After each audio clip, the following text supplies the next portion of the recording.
Hello everyone, welcome back. Now, the year is fine.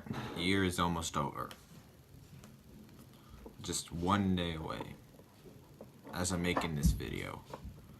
If you guys are probably watching this in 2019, then it's 2019. So,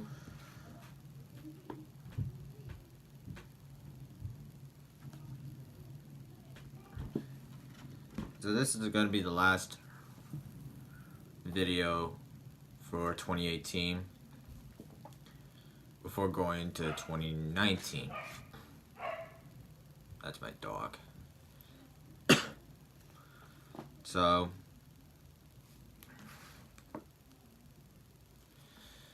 today I'm gonna review a movie that was based on the best-selling novel, and that is Ready Player One. Now I never heard of the book until I've seen the trailer, probably seen the trailer for the movie, and that just got me interested in just picking up the book and reading it. So the movie for the book, since it has a little plot synopsis. In the year 2044, reality is an ugly place. The only time teenage Wade Watts feels really alive is when he's jacked into the virtual utopia known as the Oasis. Wade's devoted his life to studying the puzzles hidden within this world's digital confined puzzles that are based on the creator's obsession with pop culture of decades past, and that promised massive power and fortune to whoever can unlock them. But when Wayne stumbles upon the first clue, he finds himself beset by players willing to kill to take the ultimate prize. The race is on, and if Wade's going to survive, he'll have to win. And to confront the real world, he's already no longer desperate to escape. So the book was written by Ernest Cline, who is a screenwriter, spoken word artist, and full-time geek.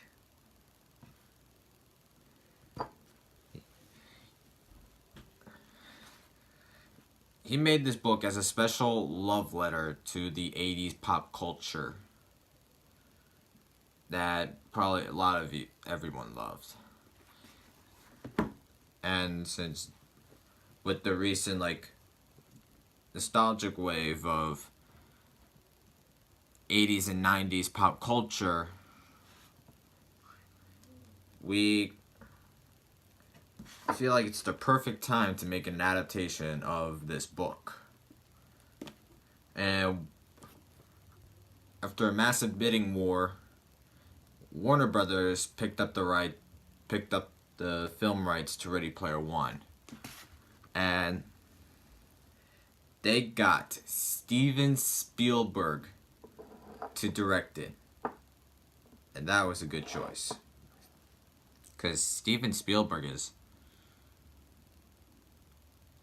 I don't even need to mention what he does.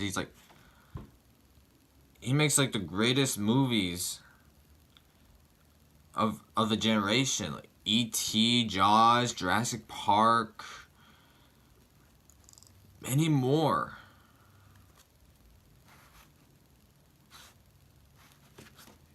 And yeah, I was excited to see the movie,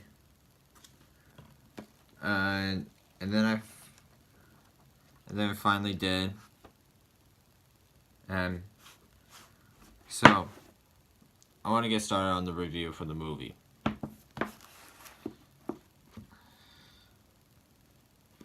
So, even though Ernest Cline is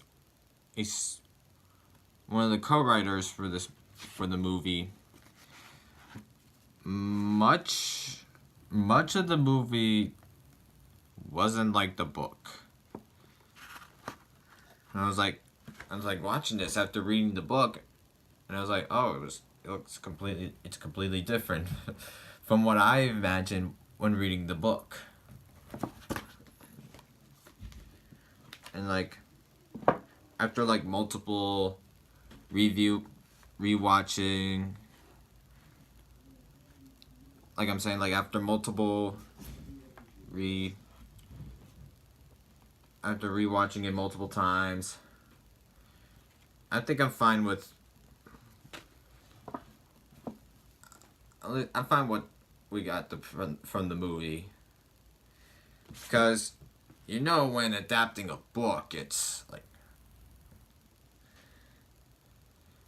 like you're willing to adapt every page of this. That was eaten by my dog while I was away. I managed to bring every page to the big screen. Is beyond impossible unless your name is Peter Jackson and you're adapting The Lord of the Rings. And I kind of like what the film did, besides of what the book did. Like, the book can be very confusing, and there are some moments from the book that I really wanted to be in the movie, like, especially like one of the songs in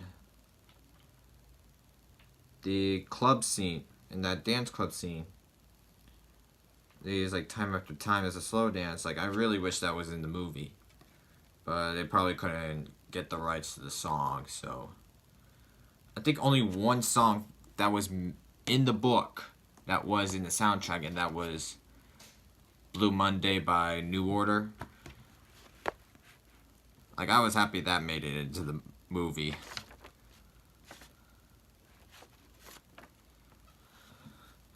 And probably the rest of the soundtrack is basically like a best of 80s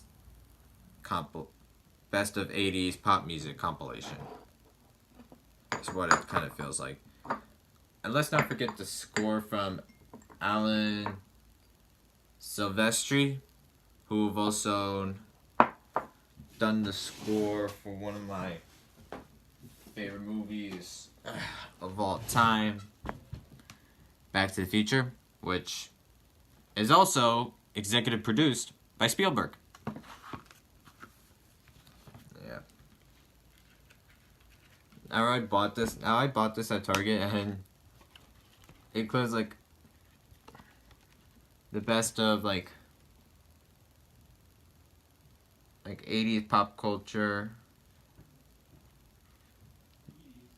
Like the best of 80s pop culture, like events that happened, like the Live Aid and the fall of the Berlin Wall, Space Challenger disaster, and a lot of the great movies that came out, like Back to the Future, Scarface, E.T., Raiders of the Lost Ark, Breakfast Club, Batman, Top Gun, Terminator, and TV shows like Cosby, like Miami Vice, Golden Girls, A-Team, Family Ties, Murder, She Wrote. Hit songs like Beat It, Ghosts Just Wanna Have Fun, Jump, We Are the World, Still Haven't Found What I'm Looking For, When Doves Cry, and other stuff like Rubik's Cube. And it's like a section in pop culture like Rubik's Cube, VHS, Walkman, Hairspray, Breakdancing, Denim Jackets, Pac-Man, Just Say No to Drugs, Boom Boxes, and Cabbage Patch Dolls. Is it like a bonus disc? It features Back to the Future the ride. So enough talking about my favorite movie of all time. And talk about the greatest movie that I've seen in 2018. So, I just want to get on with on the 3 things that I love. Okay, so the story. Even though it doesn't take much from, even though it's a little, like, very different from the book, it makes like some of the harder stuff parts of the book a little easier.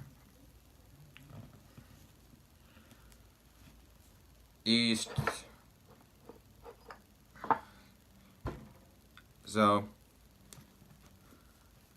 it follows the same narrative, like,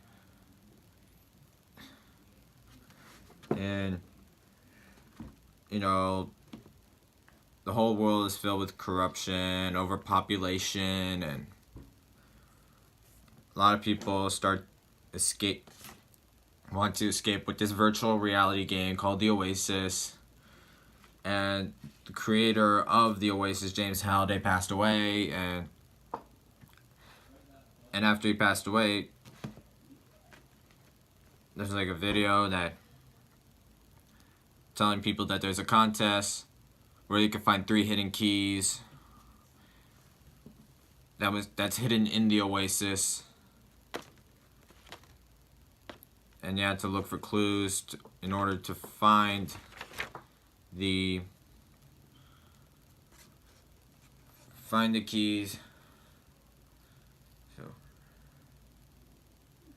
and then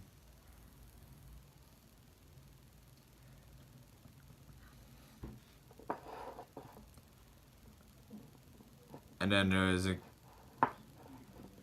a fan of Halliday named Halliday fan named Wade Watts, who's been studying pop culture and the history of James Halliday, and then happens to find a clue for one of the first missions, to beat the first mission, to get the first keys, and then and as a result of that, he meets up with a bunch of other gamers, and then there's the evil corporation IOI that all they want from winning when they win the that they really want to win the contest, and what they want to do with the money is to take over the Oasis, putting ads like around it, and basically taking over everything. And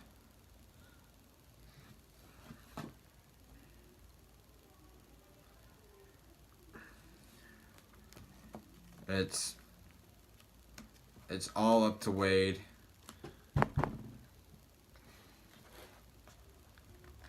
to help Wade get, let's make it just basically, it's all up to Wade to try to win the challenge, find the Easter egg, and get the Easter egg. Yeah, it follows the same narrative as what it is, but there's like a lot of changes from the book, which I don't want to spoil, because I want to make this like a spoil-free review. What I just said is probably how I want to sum up the movie, and also this part which sums up the book. And yeah, I like how they try to make the story a lot more simpler, though there's a lot of fans of the book who hated this movie because it's very different from the book. Even though I read the book, I generally praise the movie for what they did. They did its own thing, and I appreciate that. And I want to talk about the characters, especially Wade, played by Ty Sheridan of the X-Men movies. He does a good job as Wade. There's also the other characters, Sorrento and Artemis and H and Taito and Sho. Well, the book is named Shoto, but they shorten it to Sho, which in Japanese translates to longevity, which means long life. And even though I can't remember the actors' names, they did a really good job with the... My brother just interrupted me. And he just heard what I said. I don't know if you could hear that from the other room. So... yeah, I can't remember the actors' names. But they all did really good jobs with how they portrayed the characters. Especially Simon Pegg as Halliday's best friend and partner, Ogden Morrow. Yeah, he does a really good job. I overall like the portrayals of the characters. I love how the actors portrayed the characters. And yeah, they did a really good job. And yeah, the last thing I want to talk about is the visuals. How they bring the Oasis to life on the big screen. It's just breathtaking. I just wish something like that actually does happen here in real life. Like, want to have a virtual reality game that's realistic and can be created with your own imagination.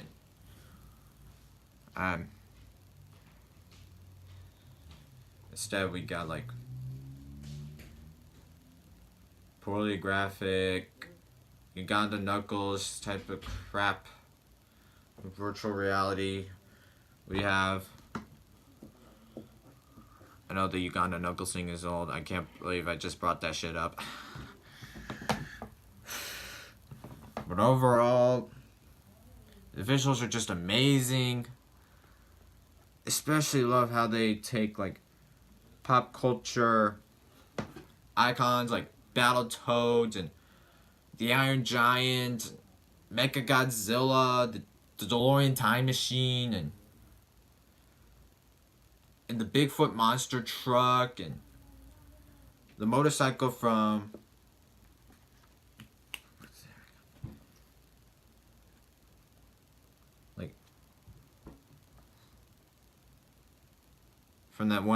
from the one manga anime. And there's also, especially, there's like more characters. I love how they recreate characters like Joker and Harley and Jason Voorhees, Freddy Krueger, Chucky, and a bunch of other pop. Basically, name anything from your childhood from the early 80s. They got it. Any like character from a cartoon or a movie or a comic book from the 80s, they have it. They have it. I especially love. Okay, now about to go to spoiler territory. I love how they recreated the Overlook Hotel from The Shining. I love how they just recreated The Shining because Steven Spielberg and Stanley Kubrick were good friends. And my God, what Spielberg did, like faithfully recreated The Shining, is just like it's just amazing. It's like it's like they actually like hand build the set or just use footage and then just put the characters there. It's almost like that good. Now in the book, Wade goes through, recreates the movie War Games starring Matthew Broderick. Yeah, you remember that movie. Movie War Game. Yeah. He like has to do it like line by line as the character, including saving America from nuclear war. I especially love this touch, and I just really wish that was in the movie. But I don't know which studio owned War Games, but they just probably scrapped that. They don't want to like pay. They don't want to pay. Ask Matthew Broderick to use his likeness, and yeah, and there's also one moment from the book that I really wanted to be in the movie. That's when Wade plays a perfect game of Pac-Man, beating Halliday's score, which is probably Billy Mitchell's score. And then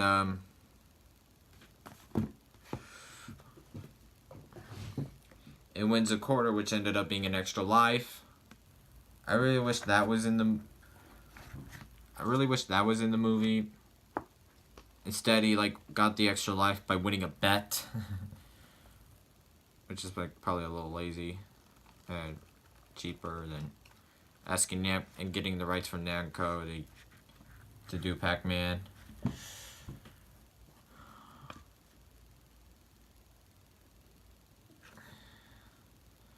Yeah. Overall, final thoughts.